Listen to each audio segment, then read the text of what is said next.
Hi friends, ಎಲ್ಲರಿಗೂ ಕೂಡ ಮತ್ತೆ ನಮ್ಮ ಚಾನಲ್ಗೆ ಸ್ವಾಗತವನ್ನು ಕೋರ್ತಾ ಇನ್ನು ಮುಂದೆ ಈ ಒಂದು ಹೊಸ ಯೋಜನೆಯನ್ನು ಹಾಕ್ಕೊಂಡಿದ್ದೇವೆ. ಏನಪ್ಪ ಅಂತ ಅಂದರೆ, ನಮ್ಮ ಒಂದು ಕರ್ನಾಟಕದಲ್ಲಿ ಇರತಕ್ಕಂತಹ ಸ್ಪರ್ಧಾ ಮಿತ್ರರಿಗೆ ಮೆಂಟಲ್ ಎಬಿಲಿಟಿ ತರಗತಿಗಳು ಇಲ್ಲಿ ಅಫಿಷಿಯಲ್ ಆಗಿ ಇಲ್ಲಿ ಎಲ್ಲೂ ಕೂಡ ಸಿಗ್ತಾ ಇಲ್ಲ. ಬೇರೆ ಬೇರೆ ಕಡೆಯಲ್ಲಿ ಮೆಂಟಲ್ ಎಬಿಲಿಟಿ ತರಗತಿಗಳಿಗಾಗಿ ನಮ್ಮ ಒಂದು ಕರ್ನಾಟಕದ ಒಂದು ಏನು ಸ್ಪರ್ಧಾ ಮಿತ್ರರು ಇದ್ದಾರೆ, ಇಂಗ್ಲೀಷ್ನಲ್ಲಿ ತಿಳ್ಕೊಳ್ಳೋದಕ್ಕೆ ಆಗ್ತಾ ಇಲ್ಲ. ಅದಕ್ಕಾಗಿ ಇಲ್ಲಿ ಕನ್ನಡದಲ್ಲಿ ಅವರಿಗೆ ಕರೆಕ್ಟಾಗಿ ಇಲ್ಲಿ ಏನು ಕ್ಲಾಸಸ್ಗಳು ಸಿಗ್ತಾ ಇಲ್ಲ.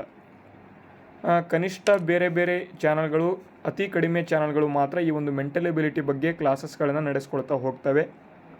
ಅದಕ್ಕಾಗಿ ಕರ್ನಾಟಕದಲ್ಲಿ ಇರ್ತಕ್ಕಂತಹ ಒಂದು ಯುವಕರಿಗೆ ಅಥವಾ ಸ್ಪರ್ಧಾ ಮಿತ್ರರಿಗೆ ಉಪಯುಕ್ತ ಆಗಲಿ ಅಂತ ಇನ್ನು ಮುಂದೆ ಪ್ರತಿದಿನ ಇಲ್ಲಿ 7 ಗಂಟೆಗೆ ಅಂದರೆ ಸಂಜೆ 7 ಗಂಟೆಗೆ ನಮ್ಮ ಒಂದು ಚಾನಲ್ನಲ್ಲಿ ಈ ಒಂದು ಏನು ಮೆಂಟಲ್ ಎಬಿಲಿಟಿ ತರಗತಿಗಳನ್ನು ನಿಮಗೆ ಫ್ರೀಯಾಗಿ ಅಥವಾ ಉಚಿತವಾಗಿ ತಲುಪಿಸ್ತಕ್ಕಂತಹ ಒಂದು ಪ್ರಯತ್ನವನ್ನು ನಾವು ಇನ್ನು ಮುಂದೆ ಮಾಡ್ತಾ ಹೋಗ್ತಾ ಇದ್ದೇವೆ. ಇದನ್ನು ನೀವು ಏನಪ್ಪ ಮಾಡಬೇಕು ಅಂತ ಅಂದರೆ, ನಿಮ್ಮ ಎಲ್ಲ ಸ್ನೇಹಿತರೊಂದಿಗೆ ಎಲ್ಲರಿಗೂ ಕೂಡ ಇದನ್ನು ಶೇರ್ ಮಾಡಬೇಕು. ಯಾಕೆ ಅಂತ ಅಂದರೆ, ಎಲ್ಲರಿಗೂ ಕೂಡ ಗೊತ್ತಾಗಬೇಕು ಕನ್ನಡದಲ್ಲಿ ಮೆಂಟಲ್ ಎಬಿಲಿಟಿ ತರಗತಿಗಳು ಇನ್ನೂ ಕೂಡ ನಡೀತವೆ ಅಂತ. ಇಲ್ಲಿ ನಾನು ಪ್ರೆಸೆಂಟ್ ಈಗ ಕನ್ನಡದಲ್ಲಿ ಮಾತ್ರ ಇಲ್ಲಿ ಪ್ರಶ್ನೆಗಳನ್ನು ತೆಗೆದುಕೊಂಡು ಬರ್ತಾ ಇದ್ದೇನೆ.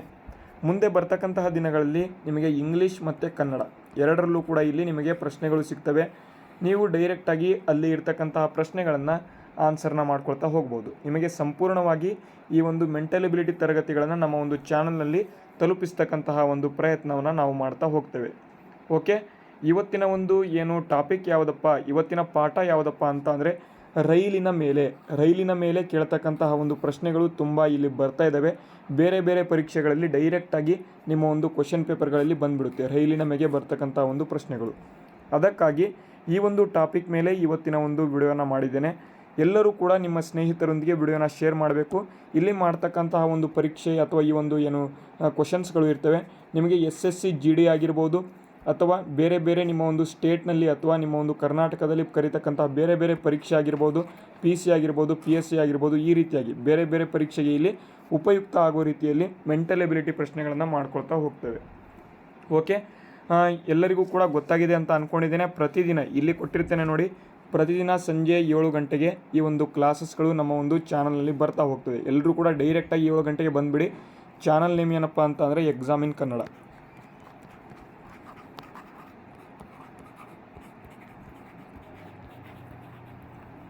ಎಕ್ಸಾಮ್ ಇನ್ ಕನ್ನಡ ಚಾನಲ್ನಲ್ಲಿ ನಿಮಗೆ ಪ್ರತಿದಿನ ಇಲ್ಲಿ ಮೆಂಟಲ್ ಎಬಿಲಿಟಿ ತರಗತಿಗಳು ಸಿಗ್ತಾ ಇದ್ದಾವೆ. ಇನ್ನು ಮುಂದೆ ಸಿಗ್ತಾ ಹೋಗ್ತದೆ. ಅದರ ಬಗ್ಗೆ ಏನು ಕೂಡ ವರಿ ಮಾಡ್ತಕ್ಕಂಥ ಅಗತ್ಯತೆ ಇಲ್ಲ. ಓಕೆ, ಬನ್ನಿ ಈಗ ನಾವು ಮೊದಲನೇ ಪ್ರಶ್ನೆಯನ್ನು ನೋಡ್ಕೊಳ್ತಾ ಹೋಗೋಣ. ತುಂಬ ಇಂಪಾರ್ಟೆಂಟ್ ಪ್ರಶ್ನೆಗಳು ಇಲ್ಲಿ ನಿಮಗೆ ತೆಗೆದುಕೊಂಡು ಬಂದಿದ್ದೇನೆ. ಮೊದಲನೇದಾಗಿ ಈ ಒಂದು ಏನು ರೈಲಿನ ಮೇಲೆ ಏನು ಪ್ರಶ್ನೆಗಳನ್ನು ನೀವು ಮಾಡಬೇಕಪ್ಪ ಅಂತ ಅಂದರೆ, ಮೊದಲನೇದಾಗಿ ನಿಮಗೆ ಒಂದು ಸೂತ್ರ ಗೊತ್ತಿರಬೇಕು.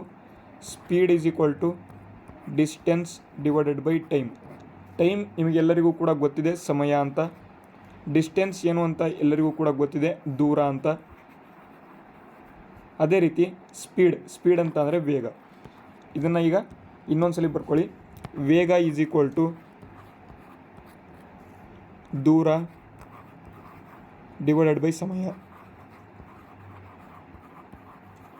ಈ ಒಂದು ಸೂತ್ರ ನಿಮ್ಮ ಹತ್ರ ನಿಮಗೆ ಗೊತ್ತಿದ್ರೆ ಸಾಕು, ನಿಮಗೆ ಈ ಒಂದು ಟ್ರೈನ್ ಅಥವಾ ರೈಲಿನ ಮೇಲೆ ಬರ್ತಕ್ಕಂತಹ ಎಲ್ಲ ಪ್ರಶ್ನೆಗಳನ್ನು, ಈ ಒಂದು ರೈಲಿನ ಮೇಲೆ ಬರ್ತಕ್ಕಂತಹ ಎಲ್ಲ ಅಂದರೆ ಕನಿಷ್ಠವಾಗಿ ನಿಮಗೆ ಬರ್ತಕ್ಕಂಥ ಎಲ್ಲ ಪ್ರಶ್ನೆಗಳನ್ನು ನೀವು ಇದನ್ನು ಮಾಡಿಬಿಡ್ಬೋದು. Speed is equal to distance divided by time. ಇಂಗ್ಲೀಷಲ್ಲಿ ಇರ್ತಕ್ಕಂಥ ಒಂದು ಏನು ನೋಡ್ತಕ್ಕಂಥ ಒಂದು ಯುವಕರು ಏನಿರ್ತಾರೆ ಅವರಿಗೂ ಕೂಡ ಹೆಲ್ಪ್ಫುಲ್ ಆಗಲಿ ಅಂತ ಡಿಸ್ಟೆನ್ಸ್ ಇಂಗ್ಲೀಷಲ್ಲೂ ಕೂಡ ಹೇಳ್ತೇನೆ, ಕನ್ನಡದಲ್ಲೂ ಕೂಡ ನಿಮಗೆ ಹೇಳ್ಕೊಡ್ತಾ ಹೋಗ್ತೇನೆ. ಇದರ ಬಗ್ಗೆ ಅವಶ್ಯಕತೆ ಇಲ್ಲ, ಏನು ವರಿ ಆಗ್ತಕ್ಕಂಥ ಒಂದು ಅವಶ್ಯಕತೆ ಇಲ್ಲ.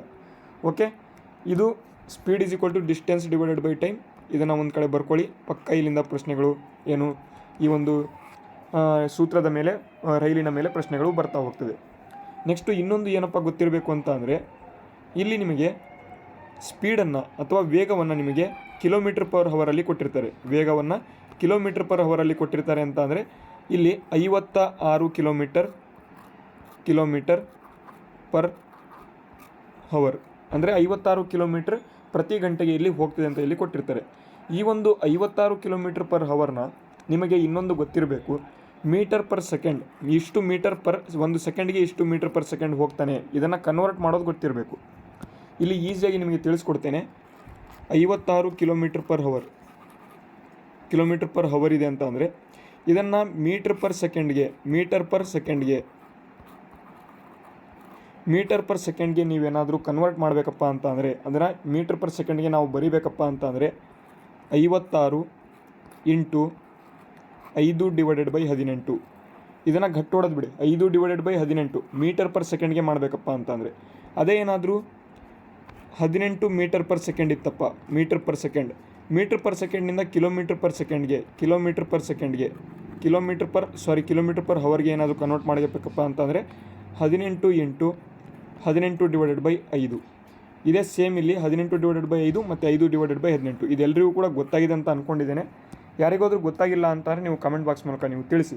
ಮುಂದೆ ಬರತಕ್ಕಂಥ ಒಂದು ವಿಡಿಯೋಗಳಲ್ಲಿ ನಿಮಗೆ ಸಂಪೂರ್ಣವಾಗಿ ನಿಮಗೆ ನಿಮಗೆ ಏನೂ ಬರಲ್ಲ ಅಂದ್ಕೊಂಡು ನಿಮಗೆ ತಿಳಿಸ್ಕೊಡ್ತಾ ಹೋಗ್ತೇನೆ. ಇಷ್ಟು ಮಾತ್ರ ಎಲ್ರಿಗೂ ಕೂಡ ಗೊತ್ತಾಗಿದೆ ಅಂತ ಅಂದ್ಕೊಂಡಿದ್ದೇನೆ. Speed is equal to distance divided by time. Next ಇನ್ನೊಂದು 56 ಕಿಲೋಮೀಟರ್ ಪ್ರತಿ ಗಂಟೆಗೆ ಇದೆ ಅಂತಂದರೆ ಇದನ್ನು ಮೀಟರ್ ಪರ್ ಸೆಕೆಂಡ್ಗೆ ಕನ್ವರ್ಟ್ ಮಾಡೋದಕ್ಕೆ 56 ಇಂಟು 18 ಇಲ್ಲಿ 18 ಅಲ್ಲ 56 ಕಿಲೋಮೀಟರ್ ಪರ್ ಹವರ್ನ ಮೀಟರ್ ಪರ್ ಸೆಕೆಂಡ್ಗೆ ಮಾಡಬೇಕಪ್ಪ ಅಂತಾನೆ 5/18 ಭಾಗ ಮಾಡಿದರೆ is equal to metre per ಸೆಕೆಂಡಲ್ಲಿ ನಮಗೆ ಬರ್ತದೆ. ಓಕೆ, ಇಷ್ಟು ನಾವು ತಿಳ್ಕೊಂಡಿದ್ದೀರಾ. ಈಗ ಡೈರೆಕ್ಟಾಗಿ ಪ್ರಶ್ನೆಗೆ ಬಂದುಬಿಡೋಣ. ಇಲ್ಲಿ ನೋಡಿ, ತುಂಬ ಈಸಿ ಪ್ರಶ್ನೆಗಳು ಒಂದೊಂದು ಇದ್ದಾವೆ.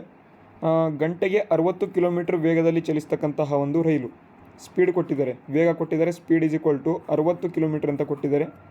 9 ಸೆಕೆಂಡುಗಳಲ್ಲಿ ಧ್ರುವವನ್ನು ದಾಟುತ್ತದೆ ಅಂತ. 9 ಸೆಕೆಂಡ್ಗಳಲ್ಲಿ ಆ ಒಂದು ಪ್ಲೇಸನ್ನು ದಾಟ್ತದೆ, ಆ ಒಂದು ಜಾಗವನ್ನು ದಾಟ್ತದೆ, ಧ್ರುವವನ್ನು ದಾಟ್ತದೆ ಅಂತ ಕೊಟ್ಟಿದ್ದಾರೆ. Speed is equal to distance ಅಂದರೆ ಇಲ್ಲಿ ಟೈಮ್ ಕೊಟ್ಬಿಟ್ಟಿದ್ದಾರೆ. ಟೈಮ್ ಎಷ್ಟಿದೆ? ಸೆಕೆಂಡಲ್ಲಿದೆ. ಟೈಮ್ ಎಷ್ಟಿದೆ? 9 ಸೆಕೆಂಡ್ಗಳಲ್ಲಿ 60 ಕಿಲೋಮೀಟ್ರ್ ಇದೆ. ಕಿಲೋಮೀಟ್ರನ್ನ ಈಗ ಮೀಟ್ರ್ ಪರ್ ಸೆಕೆಂಡ್ಗೆ ಮಾಡಬೇಕಪ್ಪ ಅಂತಂದರೆ 60 ಇಂಟು ಈಗ ಹೇಳಿಕೊಟ್ಟೆ 5/18 ಅಂತ. 5/18. ಈಗ ನೋಡಿ, 6 3 18, 6 1 0, 50/3 ಬಂತು. 50/3 ಇದು ಮೀಟರ್ ಪರ್ ಸೆಕೆಂಡ್ನಲ್ಲಿ ಇದೆ. ಮೀಟರ್ ಪರ್ ಸೆಕೆಂಡ್ನಲ್ಲಿ 50/3 ಇದೆ. ಅದನ್ನು 60 ಕಿಲೋಮೀಟರ್ ಪರ್ ಹವರ್ನ 50/3 ಮೀಟರ್ ಪರ್ ಸೆಕೆಂಡ್ ಅಂತ ನಾವು ಈಗ ಬರ್ಕೊಂಡಿದ್ದೇವೆ. ನೆಕ್ಸ್ಟು ಟೈಮ್ ಎಷ್ಟಿದೆ? 9 ಸೆಕೆಂಡ್ ಅಂತ ಅವರು ಕೊಟ್ಬಿಟ್ಟಿದ್ದಾರೆ. 9 ಸೆಕೆಂಡ್ ಇದೆ ಅಂತ. ಈಗ ನಾವು ನೆಕ್ಸ್ಟ್ ಪೇಜ್ಗೆ ಹೋಗೋಣ. ನೋಡಿ, ಇಲ್ಲಿ ಈಗ ಹೇಳಿದ್ವಿ 50 metre per second, 50/3 metre per second ಇದೆ ಸ್ಪೀಡ್. ಇದು ಸ್ಪೀಡ್ ಈಸ್ ಈಕ್ವಲ್ ಟು ವೇಗ ಈಸ್ ಈಕ್ವಲ್ ಟು ದೂರ ಡಿವೈಡೆಡ್ ಬೈ ಸಮಯ ಅಂತ ಇತ್ತು. ದೂರ ಕೊಟ್ಬಿಟ್ಟಿದ್ದಾರೆ. ಅವ್ರು ಏನಪ್ಪ ಕೇಳಿದ್ದಾರೆ ಅಂತ ರೈಲಿನ ಒಂದು ಉದ್ದ. ಒಂದು ರೈಲು ಇದೆ ಅಂತ ಅಂದರೆ ಇದು ಒಂದು ರೈಲು, ಅದು ಈ ಒಂದು ಜಾಗವನ್ನು, ಒಂದು ಕಂಬವನ್ನು ಇಲ್ಲಿ ದಾಟ್ತಿದೆ ಅಂತ ಅಂದರೆ ಆ ರೈಲು ಎಷ್ಟು ದೂರ ಹೋಗ್ತಿದೆ ಅಂತ ಇಲ್ಲಿ ಕೊಟ್ಟಿದ್ದಾರೆ.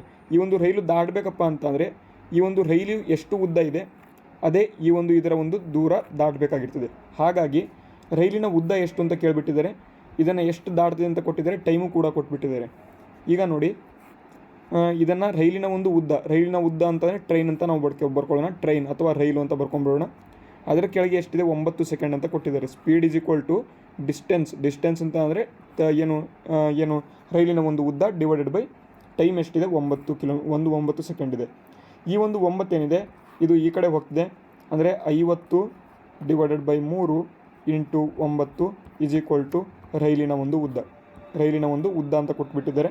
ನೋಡಿ, ಇಲ್ಲಿ 3 1 3 3 9, 5 3 15 ಅಂದರೆ 150 ಮೀಟರ್ ಈ ಒಂದು ರೈಲಿನ ಒಂದು ಉದ್ದ ಇರ್ತದೆ. ರೈಲಿನ ಉದ್ದ ಎಷ್ಟಪ್ಪ ಅಂತ ಅಂದರೆ 150 ಮೀಟರ್.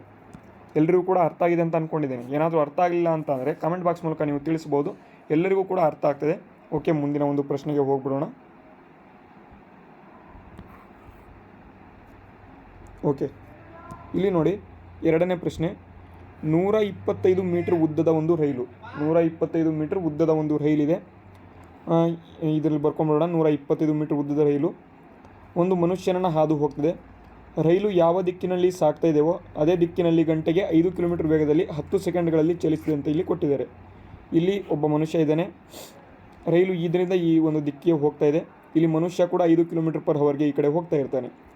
ಇಲ್ಲಿ ಈ ಒಂದು ಮನುಷ್ಯನನ್ನು 10 ಸೆಕೆಂಡ್ಗಳಲ್ಲಿ ಈ ಒಂದು ರೈಲು ಹಾದು ಹೋಗ್ತದೆ. ಹಾಗಾದರೆ ರೈಲಿನ ವೇಗ ಎಷ್ಟು ಅಂತ ಕೊಟ್ಬಿಟ್ಟಿದ್ದಾರೆ. ಇದೆ.